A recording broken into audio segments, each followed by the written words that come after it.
Capítulo 3, Lição 2. Para que alfabetização financeira? Em 1990, meu melhor amigo, Mike, assumiu o império de seu pai e está fazendo, de fato, um trabalho melhor do que o dele. Encontramo-nos 1 ou 2 vezes no ano no campo de golfe. Ele e sua mulher são muito mais ricos do que você possa imaginar. O império de pai rico está em grandes mãos, e Mike agora está preparando seu filho para ocupar seu lugar, tal como seu pai nos preparou. Em 1994, aposentei-me aos 47 anos, e minha mulher, Kim, tinha 37 anos. Aposentadoria não significa deixar de trabalhar. Para minha mulher e para mim, quer dizer que, se não houver mudanças cataclísmicas inesperadas, podemos trabalhar ou não, e nossa riqueza continuará aumentando automaticamente, ficando bem à frente da inflação. Acho que isso representa liberdade. Os ativos são suficientemente grandes para crescerem por si próprios. É como plantar uma árvore. Você a rega durante anos, e então, um dia, ela não precisa mais disso. Suas raízes são suficientemente profundas. Então, a árvore lhe proporciona sombra para seu prazer. Mike optou por dirigir o império e eu por aposentar-me. Sempre que faço palestras, as pessoas perguntam o que lhes aconselho ou o que elas deveriam fazer. Como começar? Há algum bom livro que eu possa encomendar? O que elas deveriam fazer para preparar seus filhos? Qual é o segredo do sucesso? Como é o segredo do sucesso? Como é que eu ganho milhões? Nessas ocasiões, sempre me lembro de um artigo que me deram certa vez. Diz mais ou menos o seguinte: os homens de negócios mais ricos. Em 1923, um grupo dos nossos maiores líderes e homens de negócios mais ricos participou de um encontro no Hotel Edgewater Beach, em Chicago.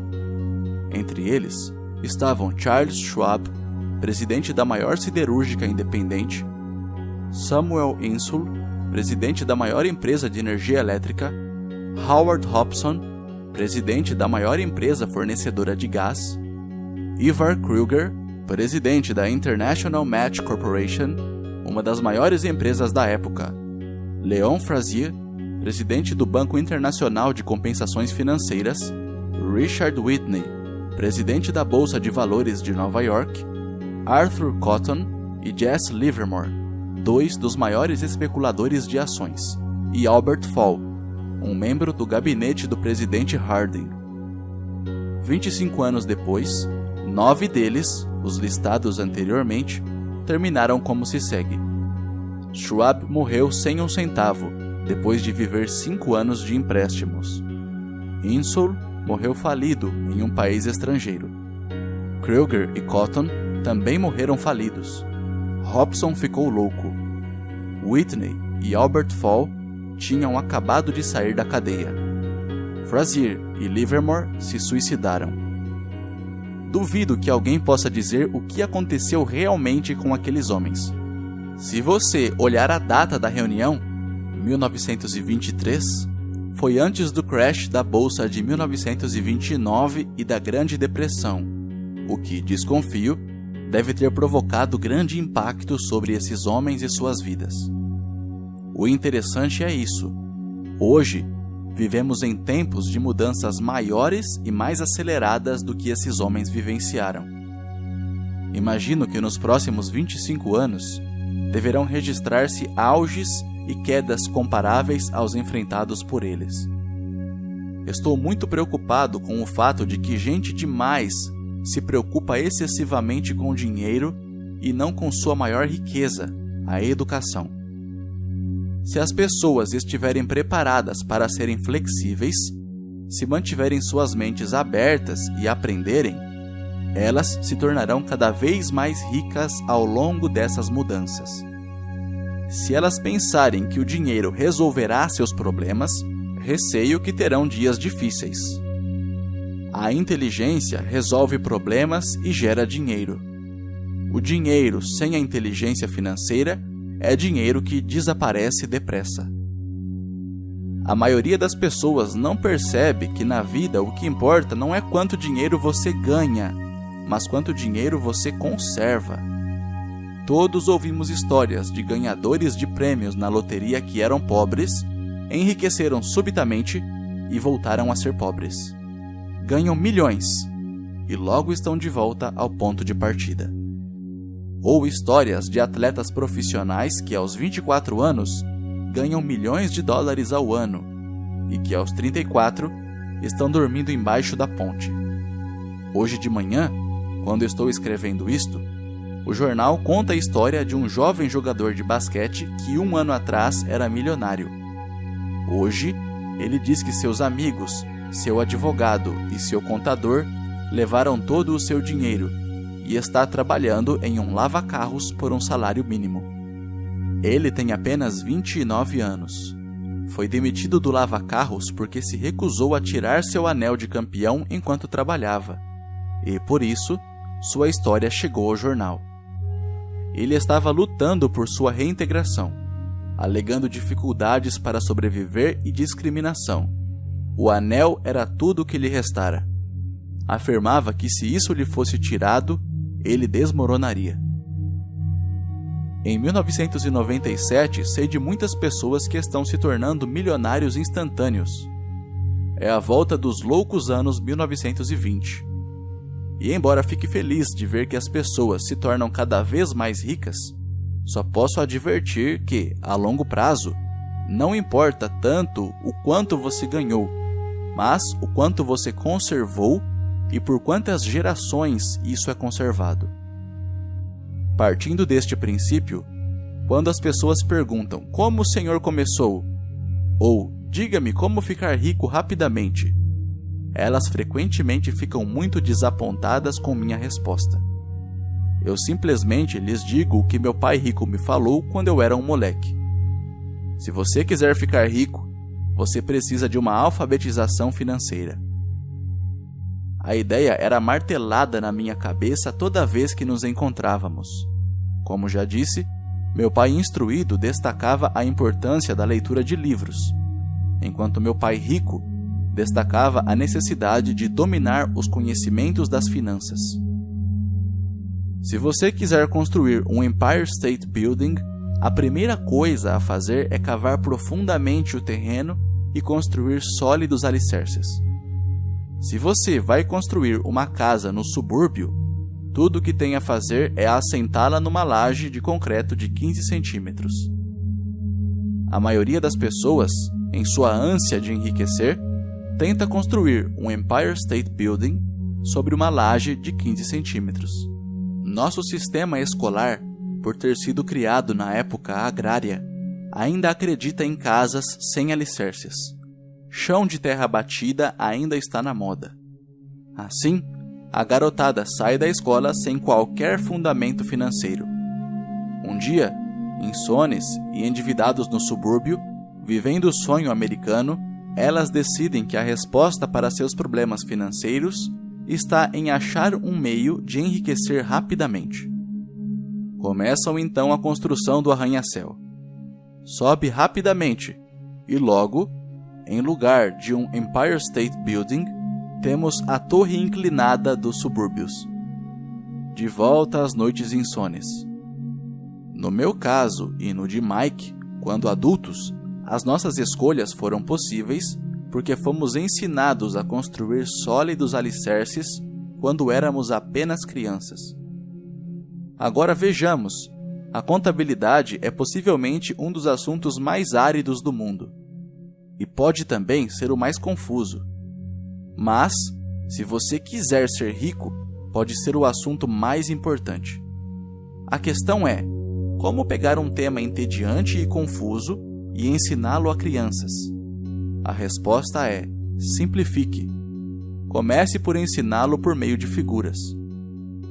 Meu pai rico construiu um sólido alicerce financeiro para Mike e para mim. Já que éramos apenas crianças, ele criou uma forma muito simples de ensinar. Durante anos, ele apenas fazia desenhos e usava palavras. Mike e eu entendíamos os desenhos simples, o jargão, o movimento do dinheiro e então, anos mais tarde, Pai Rico começou a incluir números. Hoje, Mike domina uma análise contábil muito mais complexa e sofisticada porque precisa disso. Ele tem de controlar um império de $1 bilhão. Eu não sou tão sofisticado porque meu império é menor. Contudo, ambos partimos do mesmo alicerce simplificado. Nas páginas que se seguem, apresentarei as mesmas figuras simples que o pai de Mike criou para nós. Embora simples, esses desenhos ajudaram a orientar 2 garotos na construção de uma grande riqueza embasada em fundamentos sólidos e profundos. Regra número 1. Você tem de conhecer a diferença entre um ativo e um passivo e comprar ativos. Se você deseja ser rico, isso é tudo o que você precisa conhecer. É a regra número 1 e é a única regra. Isto pode parecer absurdamente simples, porque não se tem ideia do quanto é profunda. A maioria das pessoas tem dificuldades financeiras porque não conhece a diferença entre um ativo e um passivo. As pessoas ricas adquirem ativos. Os pobres e a classe média adquirem obrigações pensando que são ativos. Quando o pai rico explicou isso para Mike e para mim, pensamos que ele estava brincando. Aí estávamos, quase adolescentes, esperando pelo segredo do enriquecimento, e essa era a resposta. Era tão simples que precisamos parar um longo tempo para pensar a respeito. O que é um ativo? Perguntou Mike. Não se preocupe agora, disse pai rico. Deixe a ideia amadurecer. Se você puder entender a simplicidade, sua vida terá um rumo e será fácil do ponto de vista financeiro. É simples, por isso é que não se presta atenção. O Senhor quer dizer que tudo o que precisamos conhecer é o que é um ativo, comprá-lo, e então ficaremos ricos? Perguntei. Pai Rico balançou a cabeça afirmativamente. É simples assim. Se é tão simples, por que é que todos não ficam ricos? Perguntei. Pai Rico sorriu. Porque as pessoas não sabem distinguir um ativo de um passivo. Lembro-me de ter perguntado: como é que os adultos podem ser tão ignorantes? Se é tão simples, tão importante, por que todo mundo não procura descobrir a diferença? Pai Rico levou apenas alguns minutos para explicar o que eram ativos e passivos. Já adulto, tive dificuldade em explicar isso a outros adultos. Por quê? Porque os adultos são mais espertos. Na maioria dos casos, a simplicidade da ideia escapa aos adultos porque eles foram educados de maneira diferente. Eles foram educados por outros profissionais instruídos, como banqueiros, contadores, agentes imobiliários, planejadores financeiros e assim por diante. A dificuldade está em levar os adultos a desaprender ou em torná-los outra vez crianças. Um adulto inteligente frequentemente se sente diminuído ao prestar atenção em definições simplistas. Pai Rico acreditava no princípio SE, simplifique, estúpido, de modo que ele simplificou as coisas para os 2 garotos e deu-lhes uma sólida base financeira. O que provoca a confusão? Ou como algo tão simples pode parecer tão enrolado? Por que alguém compraria um ativo que na verdade era uma obrigação? A resposta está nos conhecimentos básicos. Pensamos em alfabetização e não em alfabetização financeira. O que define se algo é um ativo ou é um passivo não são as palavras. De fato, se você quer ficar realmente confuso, procure as palavras ativo e passivo no dicionário. Sei que um contador pode achar boa a definição, mas para a pessoa média não faz sentido. Mas nós adultos, muitas vezes, somos orgulhosos demais para admitir que algo não faz sentido. Quando éramos garotos, Pai Rico falava: O que define um ativo não são as palavras, mas os números. E se você não puder ler os números, você não pode distinguir um ativo de um buraco no chão. Na contabilidade, dizia Pai Rico, não importam os números, mas o que os números contam. É como as palavras. Não são as palavras, mas as histórias que elas nos contam. Muitas pessoas leem, mas não entendem muita coisa. É a chamada compreensão da leitura. E todos temos habilidades diferentes no que se refere à compreensão da leitura. Por exemplo, recentemente comprei um novo aparelho de vídeo. Junto, vinha um manual que explicava como fazer gravações. Tudo o que eu queria era gravar meu programa preferido numa sexta-feira à noite. Quase fiquei maluco tentando ler o manual. Nada no meu mundo é tão complexo quanto programar a gravação do vídeo. Eu li as palavras, mas não entendi nada. Eu tiro 10 no reconhecimento das palavras, mas tiro 0 na compreensão. E o mesmo acontece com a maioria das pessoas quando se trata de demonstrações financeiras. Se você quer ficar rico, você tem de ler e entender os números. Ouvi meu pai rico repetir isso 1000 vezes. E também aprendi. Os ricos adquirem ativos e os pobres e a classe média adquirem obrigações. Aqui está a maneira de distinguir ativos de passivos. A maioria dos contadores e profissionais das finanças não concorda com as definições, mas estes desenhos simples foram o início de uma base financeira sólida para 2 garotos.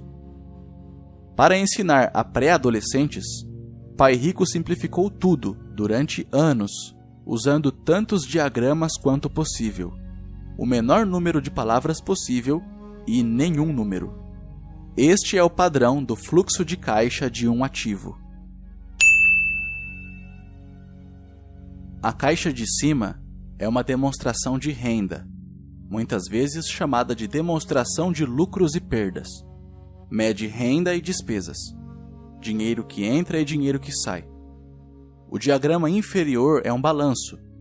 É chamado de balanço porque representa o equilíbrio entre ativos e passivos.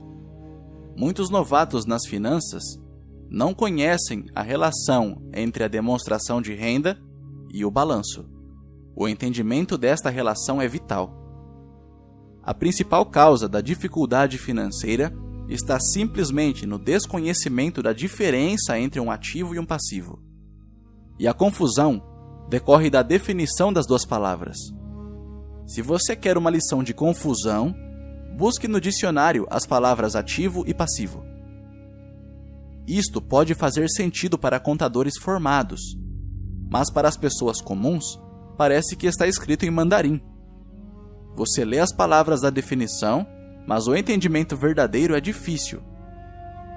Como disse anteriormente, meu pai rico dizia para 2 garotos que ativos põem dinheiro no seu bolso. Simpático, simples e útil. Este é o padrão do fluxo de caixa de um passivo. Agora que ativos e passivos foram definidos em diagramas, pode ficar mais fácil o entendimento das palavras. Um ativo é algo que põe dinheiro no meu bolso. Um passivo é algo que tira dinheiro do meu bolso. Isso é o que você realmente precisa saber. Se quer ser rico, simplesmente passe sua vida comprando ativos. Se quer ser pobre ou pertencer à classe média, passe a vida comprando passivos. É o desconhecimento dessa diferença que provoca a maior parte das dificuldades financeiras na vida real. Analfabetismo, tanto de palavras quanto de números, é a base das dificuldades financeiras. Se as pessoas têm problemas com as finanças, existem dados que elas não podem ler, sejam palavras, sejam números. Alguma coisa não está sendo compreendida. Os ricos são ricos porque possuem nível de alfabetização superior ao das pessoas com dificuldades financeiras.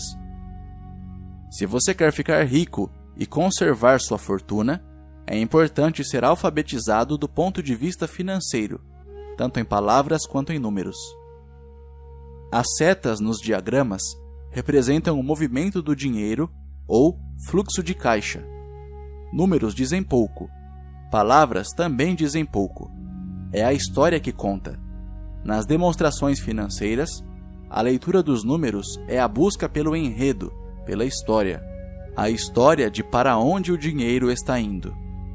Em 80% das famílias, a história financeira é um percurso de trabalho árduo na tentativa de progredir. Não porque não ganhem dinheiro, mas porque passam suas vidas comprando passivos no lugar de ativos. Por exemplo, este é o padrão do fluxo de caixa de uma pessoa pobre ou de um jovem que ainda mora com os pais.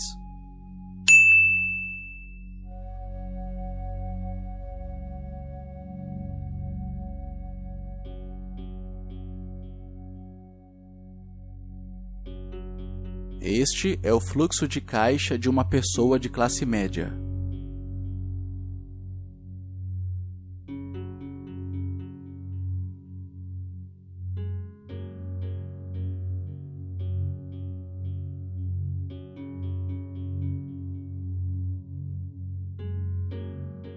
Este é o fluxo de caixa de uma pessoa rica. Fica à vontade para repetir os diagramas, voltar, pausar o vídeo. O importante é que você entenda. Todos esses diagramas estão obviamente bastante simplificados. Todos têm despesas de subsistência, necessidade de alimentação, moradia e vestimentas. Os diagramas mostram o fluxo de caixa na vida de pessoas pobres, da classe média e ricas. É esse fluxo de caixa que conta a história. É a história de como a pessoa lida com o dinheiro e o que faz depois que tem o dinheiro em mãos. Comecei apresentando a história dos homens mais ricos dos Estados Unidos porque quis ilustrar a falha no pensamento de tantas pessoas. A falha é considerar que o dinheiro resolverá todos os problemas. É por isso que me arrepio quando ouço as pessoas perguntando como ficar ricas rapidamente, ou por onde começar. Muitas vezes ouço: estou endividado, por isso preciso ganhar mais dinheiro. Porém, mais dinheiro nem sempre resolve o problema. De fato, pode até aumentá-lo. O dinheiro muitas vezes põe a nu nossas trágicas falhas humanas. É como um holofote sobre o que não sabemos. É por isso que, com muita frequência, uma pessoa que tem um ganho súbito de dinheiro, uma herança, um aumento salarial ou um prêmio na loteria, volta rapidamente ao mesmo ponto, ou até pior, ao caos financeiro em que se encontrava antes de receber esse dinheiro. O dinheiro só acentua o padrão de fluxo de caixa que está na sua mente. Se seu padrão for gastar tudo o que ganha, o mais provável é que um aumento de dinheiro disponível apenas resulte em um aumento de despesa. Como se diz popularmente, um louco e seu dinheiro fazem uma grande festa. Repeti inúmeras vezes que vamos à escola para adquirir habilidades acadêmicas e profissionais, ambas muito importantes. Na década de 1970, quando eu frequentava o segundo grau, se alguém fosse bem-sucedido academicamente, quase imediatamente imaginava-se que esse estudante brilhante se tornaria um médico. Muitas vezes nem se perguntava se o jovem desejava ser médico. Era uma pressuposição. Era uma profissão que prometia a maior recompensa financeira. Hoje, os médicos enfrentam dificuldades financeiras que não desejaria a meus piores inimigos. Seguradoras controlando os negócios, cuidados de saúde administrados, intervenção governamental e processos por erro médico, para mencionar algumas. E a garotada quer ser estrela do basquete, jogador de golfe como Tiger Woods, gênio da computação, estrela do cinema, roqueiro, rainha de beleza ou corretor de Wall Street. Isso ocorre simplesmente porque é aí que estão a fama, o dinheiro e o prestígio. Eis o motivo porque é tão difícil motivar a garotada na escola. Eles sabem que o sucesso profissional já não depende apenas do sucesso acadêmico, como em outros tempos. Como estudantes deixam a escola sem habilidades financeiras, milhões de pessoas instruídas obtêm sucesso em suas profissões, mas depois se deparam com dificuldades financeiras. Trabalham muito, mas não progridem. O que falta em sua educação não é saber como ganhar dinheiro, mas como gastá-lo. O que fazer com ele depois de tê-lo ganhado. É o que se chama aptidão financeira. O que você faz com o dinheiro depois que o ganhou? Como evitar que as pessoas lhe tirem o dinheiro? Quanto tempo você o conserva e o quanto esse dinheiro trabalha para você? A maioria das pessoas não descobre o motivo de suas dificuldades financeiras porque não entende os fluxos de caixa.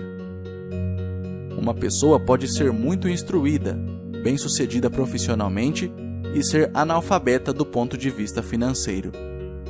Essas pessoas muitas vezes trabalham mais do que seria necessário porque aprenderam a trabalhar arduamente, mas não como fazer o dinheiro trabalhar para elas.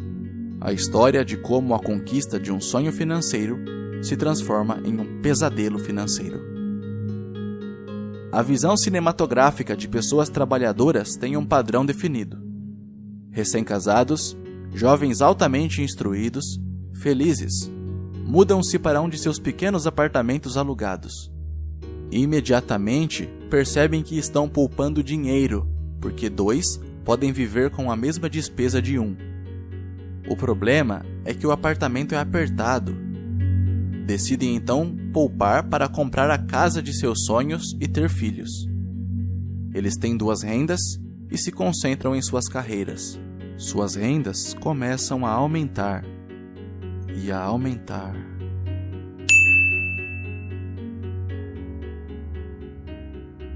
E as suas despesas também.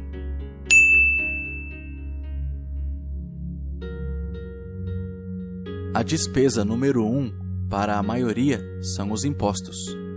Muitas pessoas pensam que se trata do imposto de renda, mas, para grande parte dos americanos, o que pesa mais é a Seguridade Social. Para o empregado, parece que a contribuição para a Seguridade Social combinada com a do Medicare é de cerca de 7,5%, mas na verdade é de 15%, porque o empregador deve dar uma contrapartida do mesmo montante. Essencialmente, esse é um dinheiro que o empregador não pode pagar a você. Além disso, você ainda paga imposto de renda sobre a quantia deduzida de seus salários para a Seguridade Social. Renda essa que você nunca recebeu, porque foi transferida na fonte para a Seguridade Social. E seu passivo também aumenta.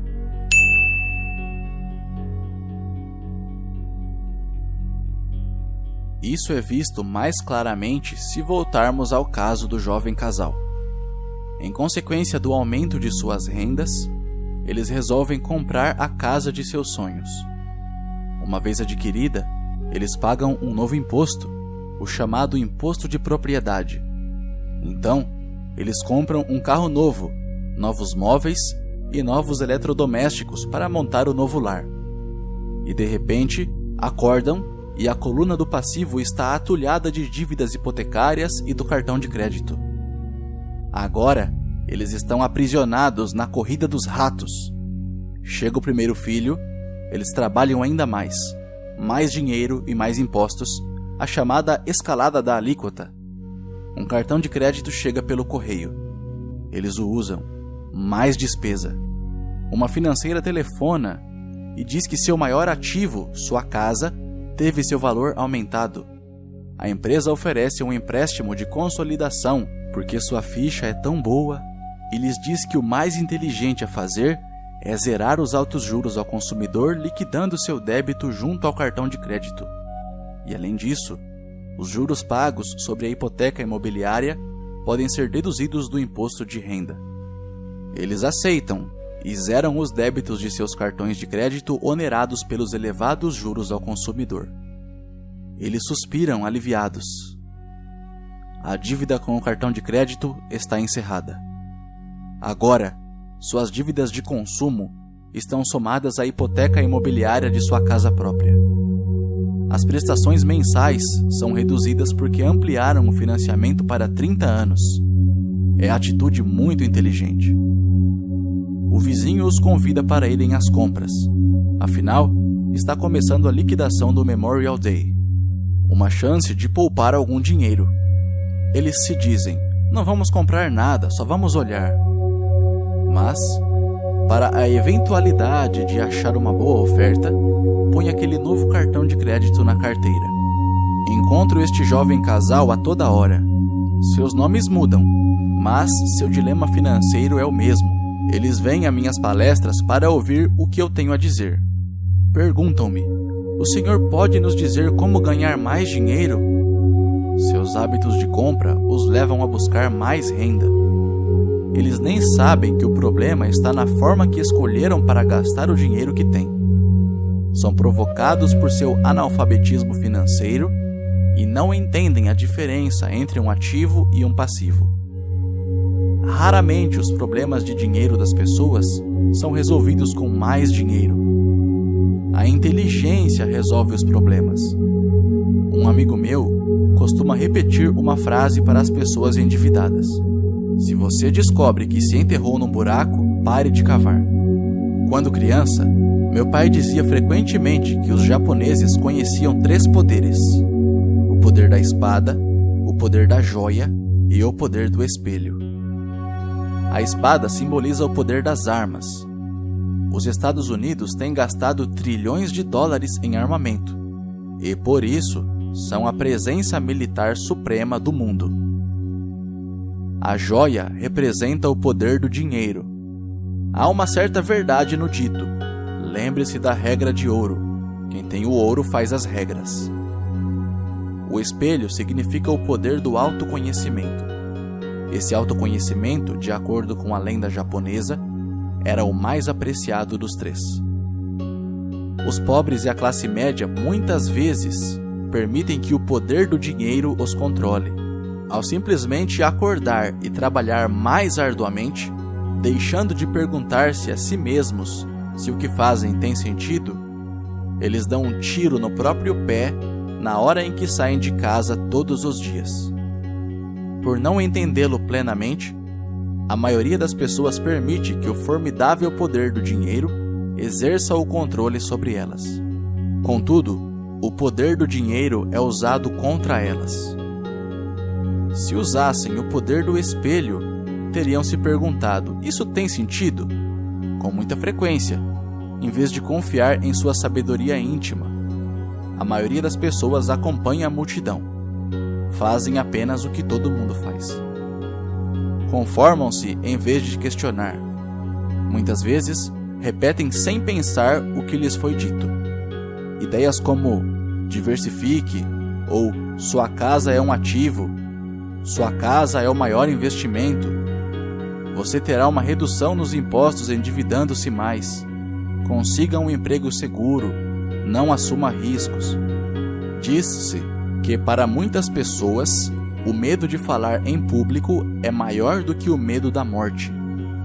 De acordo com psiquiatras, o medo de falar em público é provocado pelo medo do ostracismo, o medo de aparecer, o medo das críticas, o medo do ridículo, o medo de se tornar um pária. O medo de ser diferente impede que muitas pessoas busquem novas formas de resolver seus problemas. É por isso que meu pai instruído dizia que os japoneses davam o maior valor ao poder do espelho, porque somente quando nós, como seres humanos, nos olhamos no espelho, encontramos a verdade. E a principal razão pela qual as pessoas dizem procure segurança é o medo. Isso vale para tudo: esporte, relacionamento, carreira ou dinheiro. É esse mesmo medo, o medo do ostracismo, que leva as pessoas a se conformarem e a não questionarem opiniões aceitas ou tendências generalizadas. Sua casa é um ativo. Faça um empréstimo consolidando suas dívidas e livre-se delas. Trabalhe com mais afinco. É uma promoção. Algum dia chego a vice-presidente. Poupe. Quando tiver um aumento, vou comprar uma casa maior. Fundos mútuos são seguros. Bonecas Tickle Me Elmo estão em falta, mas ainda tenho uma reservada para um cliente que não apareceu. Muitos dos grandes problemas financeiros são causados pelo desejo de se acompanhar a maioria e não querer ficar atrás do vizinho.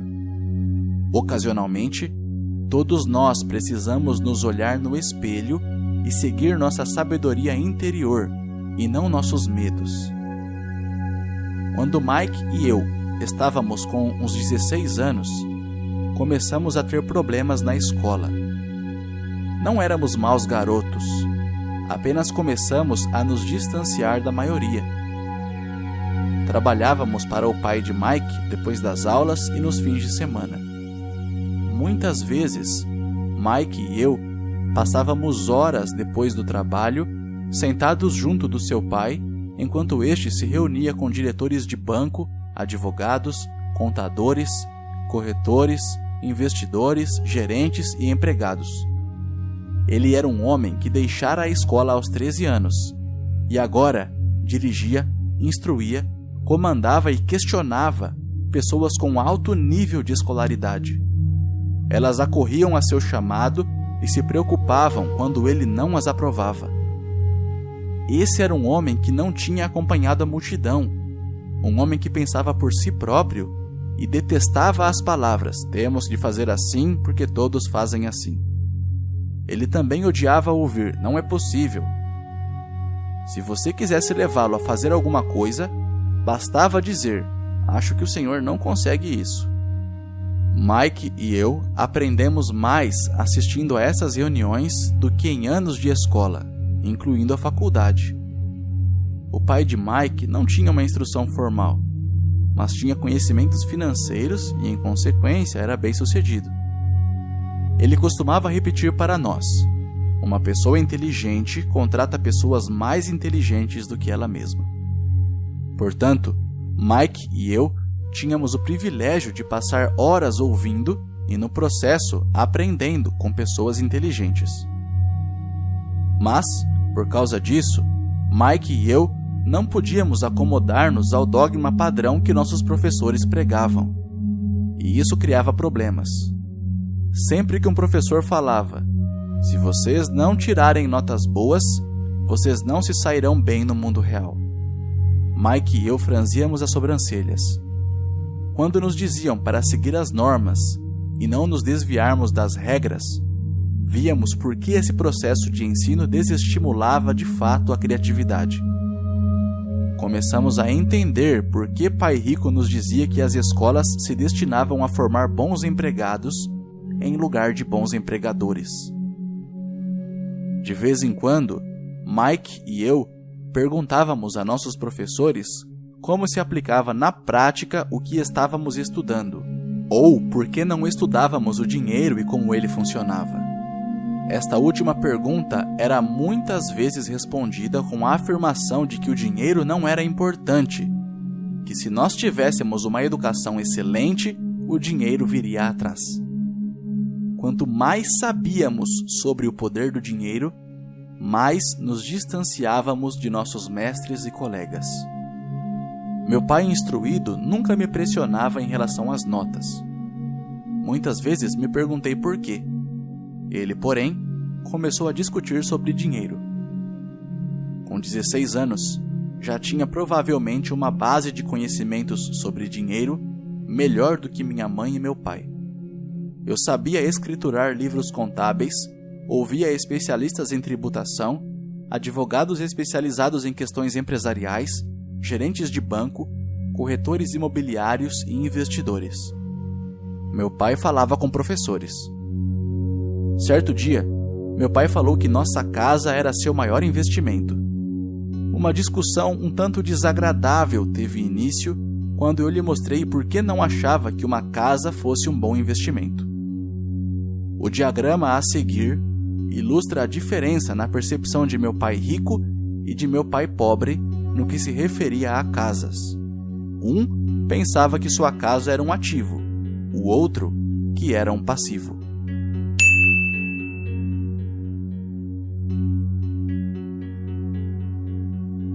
Lembro que tracei o diagrama a seguir para mostrar a meu pai a direção dos fluxos de caixa.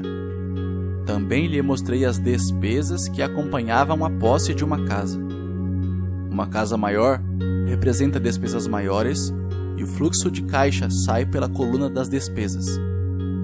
Atualmente, ainda ouço contestações à ideia de que uma casa não é um ativo. E sei que, para a maioria das pessoas, ela só não é seu maior investimento, como também seu sonho. E sermos donos de nossa moradia é melhor do que nada. Eu ofereço simplesmente uma maneira alternativa de encarar esse dogma popular.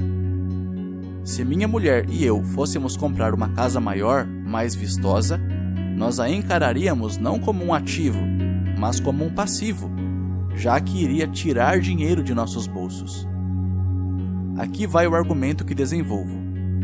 Na verdade, não espero que a maioria das pessoas concorde com ele, uma vez que um lar agradável é um fator emocional.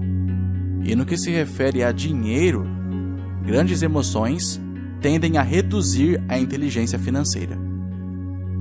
1. Em relação a casas, destaco que, em geral, as pessoas passam a vida pagando por uma moradia que nunca será delas.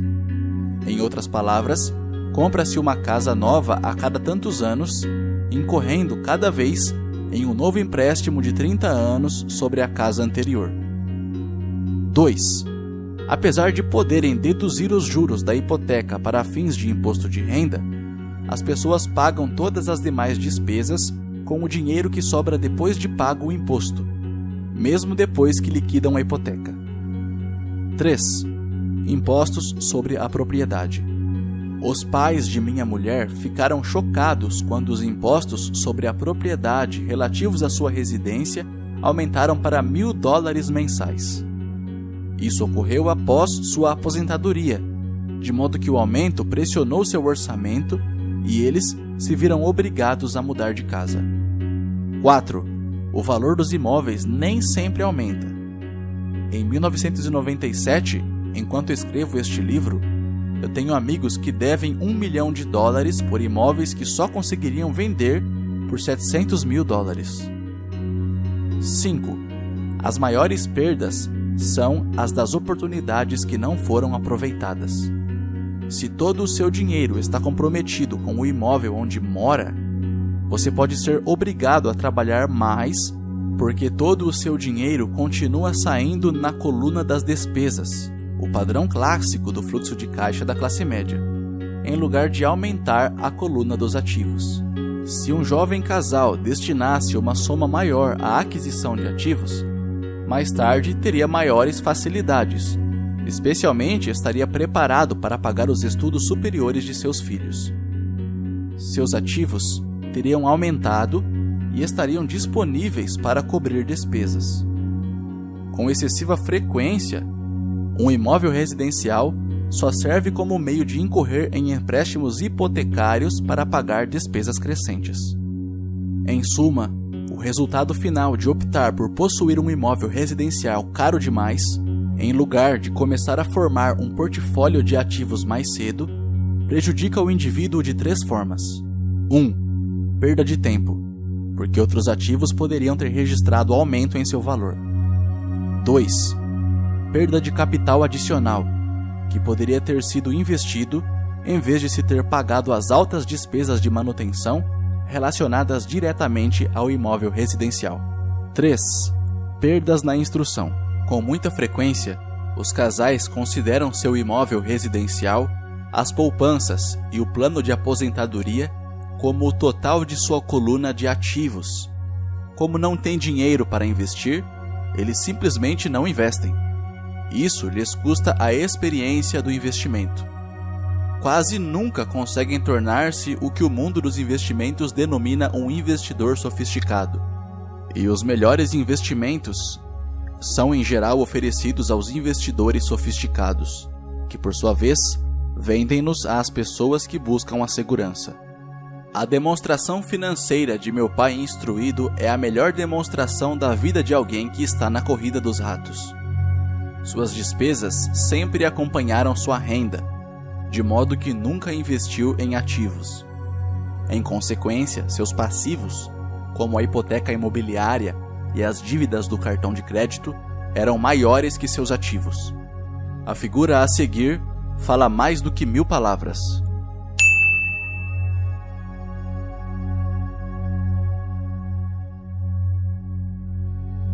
A demonstração financeira pessoal de pai rico, por outro lado, reflete os resultados de uma vida dedicada ao investimento e à minimização do passivo.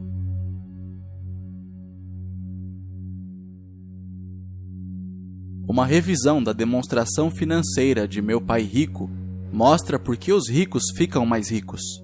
A coluna dos ativos gera renda mais do que suficiente para cobrir as despesas, com o saldo reinvestido na coluna dos ativos. A coluna dos ativos continua crescendo e, portanto, a renda gerada continua crescendo com eles. O resultado é: os ricos ficam mais ricos. A classe média se encontra em um estado de constantes dificuldades financeiras.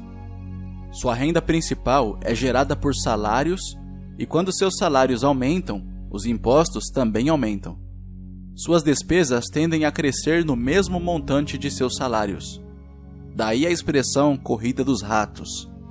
Eles consideram seu imóvel residencial como seu principal ativo, em lugar de investir em ativos geradores de renda. O padrão de se considerar o imóvel residencial como investimento e a filosofia de que um aumento de salário significa que você pode comprar uma casa maior ou gastar mais é a base do atual endividamento da sociedade. Este processo de despesa crescente faz com que as famílias se endividem mais e tenham mais incerteza financeira, mesmo quando progridem no emprego e recebem aumentos salariais regulares. Esta é uma vida muito arriscada decorrente da precária instrução financeira. A maciça perda de empregos da década de 1990, o downsizing das empresas, trouxe à luz a instabilidade financeira da classe média. De repente, os planos de pensão das empresas estavam sendo substituídos por planos 401k. A Seguridade Social está obviamente com problemas e não pode ser considerada uma alternativa de aposentadoria. O pânico se instalou na classe média. O bom, nesses dias, é que muitas dessas pessoas reconheceram esses problemas e começaram a aplicar em fundos mútuos. Este aumento nos investimentos é responsável, em boa medida, pela acentuada alta do mercado de ações. Hoje, mais e mais fundos mútuos estão sendo criados em resposta à demanda da classe média. Os fundos mútuos são populares porque representam segurança. Os aplicadores médios dos fundos de pensão estão demasiadamente ocupados trabalhando para pagar impostos e hipotecas imobiliárias e têm dificuldade em poupar de modo a poder pôr seus filhos na faculdade e liquidar as dívidas do cartão de crédito. Não têm tempo de aprender a investir, de modo que confiam na experiência do administrador do fundo mútuo. Como o fundo mútuo também inclui muitos tipos diferentes de investimento, tem-se uma sensação de segurança porque o fundo é diversificado. Este grupo da classe média instruída aceita o dogma da diversificação defendido por corretores de fundos mútuos e consultores financeiros. Procure a segurança, evite o risco. A verdadeira tragédia, contudo, é a falta de instrução financeira precoce, responsável pelo risco enfrentado pela pessoa comum da classe média. A razão é que precisam procurar a segurança porque uma situação financeira é, na melhor das hipóteses, precária. Seus balanços não fecham, estão atulhados de passivos, sem verdadeiros ativos para gerar renda. Em geral, sua única fonte de renda é o contra-cheque, seu modo de vida depende totalmente do empregador. Sendo assim, quando os verdadeiros negócios de sua vida aparecem, essas mesmas pessoas não podem aproveitar a oportunidade. Elas devem procurar a segurança, porque estão trabalhando muito, pagando impostos máximos e assoberbadas de dívidas. Como disse no início da sessão, a regra mais importante é conhecer a diferença entre um ativo e um passivo. Uma vez que você consiga entender a diferença, concentre seus esforços na compra exclusiva de ativos geradores de renda. Essa é a melhor maneira de dar o primeiro passo para se tornar rico. Continue fazendo isso e sua coluna dos ativos crescerá. Concentre-se em reduzir passivos e despesas. Isso aumentará o dinheiro disponível para continuar aumentando a coluna dos ativos. Logo, a base de ativos será tão profunda que você poderá permitir-se olhar para investimentos mais especulativos. Investimentos que podem ter retornos que variam de 100% ao infinito. Investimentos em que $5.000 podem se transformar rapidamente em $1 milhão ou mais. Investimentos que a classe média considera demasiado arriscados. O investimento não é arriscado. É a falta de simples inteligência financeira, a começar pela alfabetização financeira, que leva o indivíduo a ser muito arriscado. Se você fizer o que as massas fazem, você estará na seguinte situação.